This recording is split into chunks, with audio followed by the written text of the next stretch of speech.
Hello good morning student. हम अपना paper first पढ़ रहे थे जिसकी यूनिट नंबर फर्स्ट पढ़ रहे थे। ठीक है, हमने पेपर फर्स्ट स्टार्ट करा था और उसकी यूनिट फर्स्ट स्टार्ट करी थी। यूनिट फर्स्ट में हमने कुछ क्वेश्चंस भी करे थे। ठीक है, थ्योरम्स पढ़ी थी, डेफिनेशंस पढ़ी थी, ट्रायंगल इनइक्वालिटी के बारे में पढ़ा था। चलो इसी को आगे करते हैं। हमने थ्योरम नंबर 1.22 लास्ट करी थी 1.22। उसके बाद हम नेक्स्ट थ्योरम पढ़ रहे हैं। नेक्स्ट थ्योरम है आपकी 1.23 जिसमें लिख रहा है यदि के समुच्चय ए की ऊपरी परिबंध हो तो हो तथा के बिलोंग्स टू ए तो k equal to supremum of a होगा।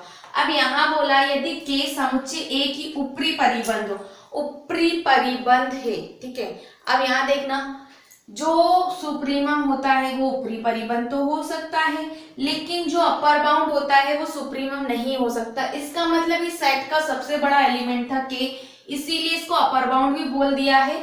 तथा k बिलोंग्स टू a और k बिलोंग भी कर रहा है सेट a में, तो इसका मतलब क्या है, ये सेट का सबसे बड़ा एलिमेंट है। सुप्रीमम अपर बाउंड हो सकता है लेकिन अपर बाउंड सुप्रीमम नहीं हो सकता, ये मैंने आपको क्लियर कराया था। तो इस थ्योरम में यही बोला यदि k समुच्चय a की ऊपरी परिबंध हो तथा k बिलोंग्स टू a तो k equal to supremum of a, तो k क्या होगा, सुप्रीमम ऑफ a होगा। ठीक है, चलो इसका प्रूफ देखते हैं। गिवन दिया गया है, हिंदी में लिखना, दिया गया है k belongs to a and k is upper bound of a। हमें गिवन है कि k बिलोंग कर रहा है a से और k a का ऊपरी परिबंध है। हिंदी में लिखना के ए का ऊपरी परिबंध है। ठीक है, ये हमें क्वेश्चन थ्योरम में गिवन है। ठीक, चलो अब हमें प्रूफ करना है अगर के अपर बाउंड है ए का और के बिलोंग्स टू ए है तो वो सुप्रीमम ऑफ ए होगा। ये हमें प्रूफ करना है। मैंने आपसे बोला है पहले ही, सुप्रीमम होगा तो अपर बाउंड हो सकता है, लेकिन अपर बाउंड सुप्रीमम नहीं हो सकता जब तक वो सेट में बिलोंग नहीं करे। ठीक है, सेट में बिलोंग कर रहा है सबसे बड़ा एलिमेंट होगा और सेट में बिलोंग करने वाला सबसे बड़ा एलिमेंट सुप्रीमम होता है, उसे हम अपर बाउंड बोल सकते हैं। लेकिन अपर बाउंड को सुप्रीमम नहीं बोल सकते तब तक जब तक वो सेट में बिलोंग नहीं करे। ठीक है, ये आपको सबको क्लियर हो गया होगा। अब हमें प्रूव करना है, we have to prove that, हमें सिद्ध करना है कि k equal to supremum of a। Hindi में लिखेंगे, हमें सिद्ध करना है कि k equal to supremum of a। If possible let, हमने उल्टा मान लिया कि k सुप्रीमम नहीं है a का। ठीक है, तो k डैश सुप्रीमम होगा a का। इफ पॉसिबल लेट, यदि संभव हो तो माना k not equal to supremum of a and k dash equal to supremum of a। ठीक है, यहाँ पर k डैश सुप्रीमम हो गया है a का। चलो अब यहाँ आता k and k dash both are upper bound, यहाँ पर लिख रहा है अतः k और k डैश दोनों ही ऊपरी परिबंध है। वहां अगर सुप्रीमम आपने उसको बोला है, ठीक है, k dash supremum of a है ना, लेकिन हमें बोला है k समुच्चय a की ऊपरी परिबंध है। अब k तो अपर बाउंड हो गया, जिसको हमने सुप्रीमम माना, मैंने कहा सुप्रीमम भी अपर बाउंड होता है। अगर सुप्रीमम भी अपर बाउंड होता है तो k और k डैश दोनों ही क्या हो गए, अपर बाउंड हो गए। तो हिंदी में हम लिख देंगे अतः k और k डैश दोनों ही ऊपरी परिबंध है। बट एक चीज यहाँ ध्यान रखना, अगर k बिलोंग्स टू a है और आपसे बोल दिया है ये अपर बाउंड है तो अपर बाउंड सबसे बड़ा एलिमेंट होता है। सुप्रीमम के आगे वाला एलिमेंट भी अपर बाउंड होता है, मैंने आपको पहले ही बताया था। अगर आपके सेट में एलिमेंट है 1 2 3 4 तो ये 5 अपर बाउंड है और 5 अपर बाउंड है तो 4 से क्या है, बड़ा है। ठीक है, अब हमने k डैश को अपर बाउंड मान लिया, सुप्रीमम मान लिया है, तो k डैश अपर बाउंड से तो क्या होगा, छोटा ही होगा। अगर ये सुप्रीमम है सेट का तो वो अपर बाउंड से तो क्या है, छोटा है। ये सबको क्लियर होगा, क्यों, क्योंकि अपर बाउंड सेट के बाहर वाला एलिमेंट भी होता है, सारे एलिमेंट अपर बाउंड होते हैं। ठीक है, तो यहाँ पर 4 k डैश का काम कर रहा है, सुप्रीमम माना है हमने उसको, और k अपर बाउंड है तो बाहर वाला एलिमेंट है। ठीक है, तो k डैश k से क्या है, छोटा है। लेकिन यहाँ एक चीज देखना, और k बिलोंग्स टू a है और छोटा है, पर k इसमें बिलोंग कर रहा है, ए में ही बिलोंग कर रहा है, ए में ही बिलोंग कर रहा है, तो हमारा मानना क्या हो जाएगा, गलत हो जाएगा, जो कि के डैश के ऊपरी परिबंध होने का विरोधाभास है। हिंदी में लिखेंगे जो कि के डैश के ऊपरी परिबंध होने का विरोधाभास है, अतः हमारा मानना गलत है। ठीक है, उसके बाद आता के इक्वल टू सुप्रीमम ऑफ ए, तो हम क्या बोल देंगे, वो कॉन्ट्राडिक्शन हो गया। कॉन्ट्राडिक्शन होने से कैसे कॉन्ट्राडिक्शन हो, क्योंकि के डैश तो छोटा है और छोटा एलिमेंट सेट का छोटा एलिमेंट 5 से छोटा, ठीक है, वो सुप्रीमम हो ही नहीं सकता, सेट का सबसे बड़ा एलिमेंट होता है ना। तो यहाँ हमारा मानना क्या हो गया, गलत हो गया, अतः k equal to supremum of a हो गया है। ठीक है, ये सबको क्लियर हो गया होगा, ये वाले थ्योरम हिंदी में सारा आप कर लेंगे, यहाँ पर सबको समझ में आ गया होगा। अतः k और k डैश दोनों ही अपर बाउंड है, ठीक है, दोनों ही ऊपरी परिबंध है, हिंदी में हम लिख लेंगे ये चीज। अभी हम दोनों में लिखेंगे तो हमारा टाइम जाएगा, ठीक है, थोड़ा सा टाइम बचाने के लिए मैं आपको बोल के लिखा देती हूँ। चलो अगली थ्योरम लिखते हैं हम। अगली थ्योरम है, यदि किसी क्रमिक क्षेत्र F के किसी अरिक्त परिबद्ध उपसमुच्चय, यहां देखो, यहां लिख रहा है थ्योरम नंबर 1.24, यदि किसी क्रमिक क्षेत्र F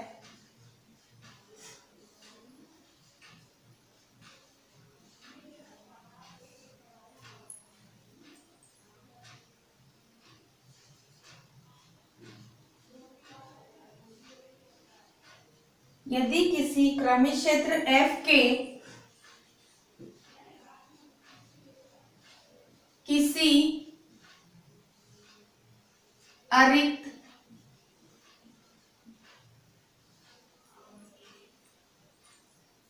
परिबद्ध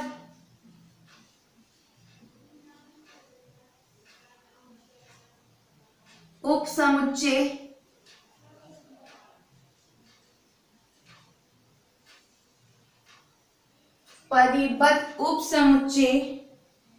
S के उच्चक तथा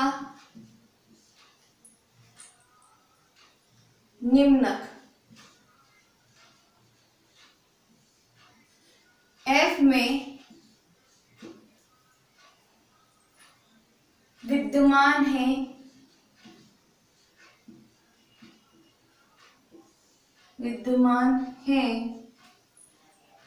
तो वे अद्वितीय हैं,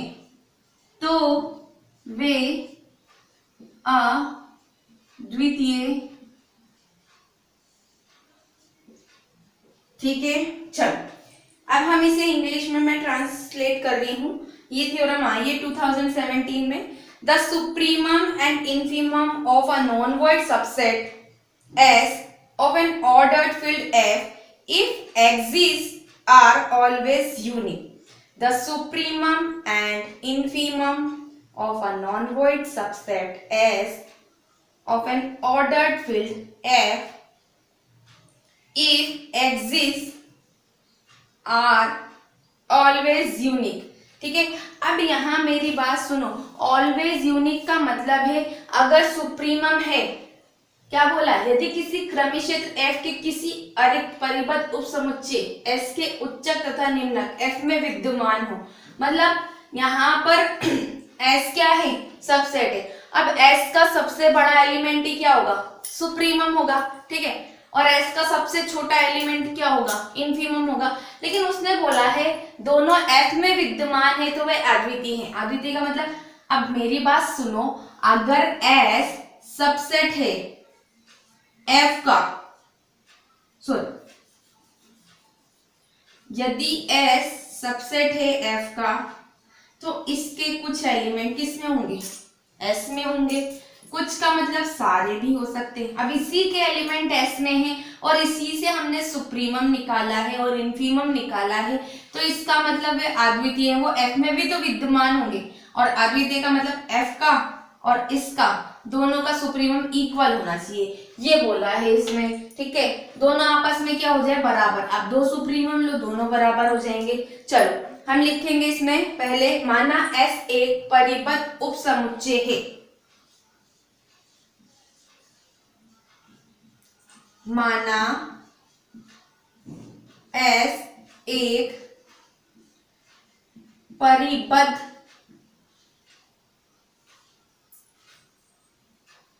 उपसमुच्चय है। ठीक है, यहां पर S क्या है, एक परिबद्ध उपसमुच्चय है। परिबद्ध मतलब बाउंडेड सबसेट है। ठीक है, यदि संभव हो तो माना, यदि संभव हो तो माना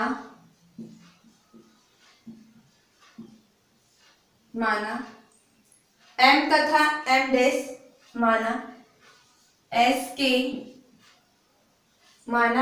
के दो उच्चक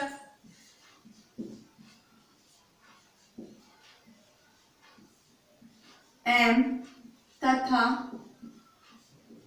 M डैश है। ठीक है, यदि संभव हो तो माना if possible let M and M dash are two supremum of S। ठीक है, इंग्लिश में लिख लेंगे हम, if possible let M and M dash are two supremum of S। ठीक है, supremum of S equal to M and supremum of S equal to M dash. ठीक है, दो सुप्रीमम माने हैं हमने, एक तो माना है M और एक माना है M डैश। ठीक है, और जो सुप्रीमम होता है वो दोनों अपर बाउंड भी होता है। तो यहां हम लिख सकते हैं M तथा M डैश दोनों ही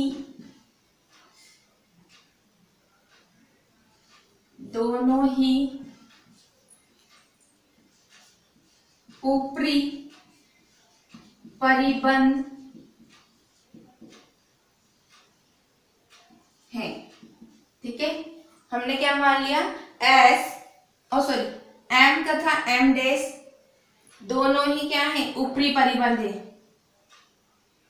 ठीक है, दोनों किसके ऊपरी परिबंध है, S के। एक काम करो, यहाँ S भी लिख लो, दोनों ही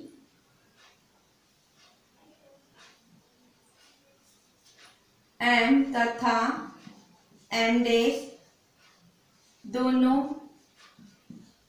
S के। ठीक है, ऐसे करके लिख लो, माना M तथा M डैश S के ऊपरी परिबंध है। ऊपरी परिबंध मतलब अपर बाउंड। जो सुप्रीमम होता है वो अपर बाउंड होता है, लेकिन अपर बाउंड सुप्रीमम नहीं हो सकता। ये सबको क्लियर करा दिया है मैंने। ठीक है, चलो अब यहाँ देखो, अब सुप्रीमम ऑफ S क्या है, अब सुप्रीमम ऑफ S नाउ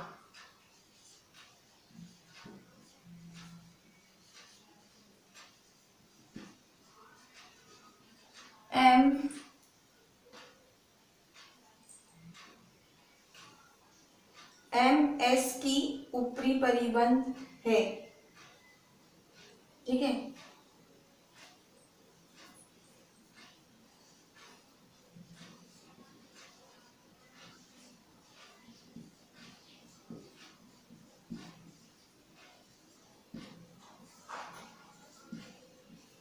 अब मेरी बात सुनो ध्यान से। यहाँ लिख रहा है M तथा M डैश ऊपरी परिबंध है। ठीक है, अब मेरी बात सुनो, अगर दोनों ऊपरी परिबंध है ना, सुप्रीमम माना है, बराबर हो सकते हैं, या एक बड़ा हो सकता है एक छोटा हो सकता है। एक कंडीशन हम ले सकते हैं, या तो ये लेस देन इक्वल टू है। ठीक है, इक्वल तो हो सकते हैं, लेकिन अपर बाउंड मान रहे हो तो एक छोटा बड़ा भी हो सकता है। ठीक है, क्योंकि हमने सुप्रीमम भी बोला है और सुप्रीमम बोला है, तो यहाँ पर देखो एक छोटा भी हो सकता है एक बड़ा भी हो सकता है। दोनों में से पहले हमने किसको मान लिया, m डैश को बड़ा मान लिया, ठीक है। From equation 1 and 2 less than equal to दोनों में आ रहा है, तो m equal to m dash हो जाएगा। तो क्या हो जाएगा, उच्चक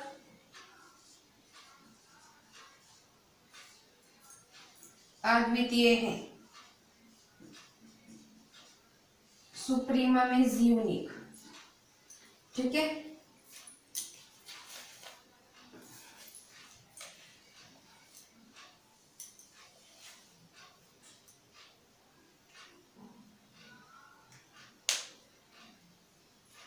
मेरी बात सुनो, अब यहां मैंने आपको लिखा है, ध्यान देना, पूरी थ्योरम में दोबारा रिपीट कर रही हूँ। यहाँ पर लिखा है माना S एक परिबद्ध उपसमुच्चय है, यहाँ में थ्योरम में दे रखा था।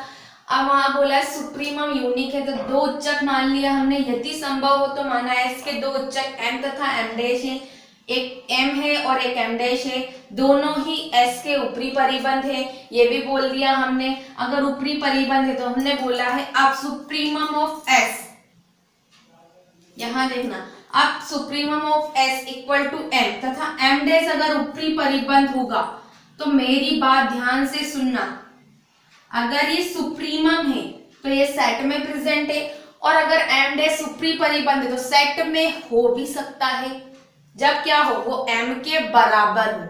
ये बात ध्यान रखना, एक बार इसको क्लियर कर लो। Supremum of S equal to M तथा M डैश ऊपरी परिबंध है। अगर M सुप्रीमम है और M डैश ऊपरी परिबंध है, तो M डैश सेट के बाहर वाला एलिमेंट हो सकता है, तो वो बड़ा है, ठीक है। अगर सेट का ही एलिमेंट है तो सुप्रीमम के बराबर है। एक इक्वेशन बन गई, ऐसे ही देखो, supremum of S equal to M dash, अगर M डैश सुप्रीमम है तो M ऊपरी परिबंध है, M ऊपरी परिबंध है तो सेट के बाहर का एलिमेंट भी हो सकता है तो वो बड़ा होगा, और अगर सेट का ही एलिमेंट होगा तो बराबर होगा। इक्वेशन 1 एंड 2 से क्या हो गए, ये दोनों बराबर हो गए। तो यहाँ लिखो, इसी प्रकार सिद्ध किया जा सकता है, निम्न अद्वितीय है, लास्ट में लिख देना, इसी प्रकार सिद्ध किया जा सकता है कि निम्न अद्वितीय, इसी प्रकार सिद्ध किया जा सकता है कि निम्न अद्वितीय है, ठीक है। ये भी हम सिद्ध कर सकते हैं, क्या कर लेंगे, जैसे सुप्रीमम माना था वहां इंफीमम मान लेना। इंफीमम मानोगे तो अपर बाउंड नहीं होगा, क्या होगा, लोअर बाउंड होगा, निचली परिबंध होगा। तो अगर यहाँ पर इंफीमम है तो यहाँ सिर्फ कंडीशन चेंज होगी, इंफीमम तो बड़ा होता है और निचली परिबंध छोटा हो जाता है, ठीक है। तो सिर्फ ये चेंज होएगा, अगर आप पूरा करना चाहो तो इंफीमम ऑफ ये, तो ये कंडीशन चेंज होके यहाँ ये बड़े का साइन ऐसे ये, तो हम डायरेक्ट लिख लेंगे, similarly we have to prove that infimum is unique. तो हम क्या करेंगे, इसी प्रकार सिद्ध किया जा सकता है कि निम्नक भी क्या है, अद्वितीय है। तो ये थ्योरम क्लियर हो गई होगी आपको, ठीक है। सिर्फ इसमें आपको इंग्लिश में आप लिख लोगे, let S is a bounded subset, ठीक है, let S is a bounded subset. फिर उसके बाद लिखोगे if possible let M and M dash are two supremum of S, ठीक है, supremum of S equal to M and supremum of S equal to M dash, दोनों अगर supremum है, अगर सुप्रीमम है तो ऊपरी परिबंध भी है, तो यहाँ लिखोगे M and M dash both are upper bound of S, now supremum of S equal to M and M dash is upper bound, equation 1 बन जाएगी, supremum of S equal to M dash and M is upper bound, तो equation 2 बन जाएगी।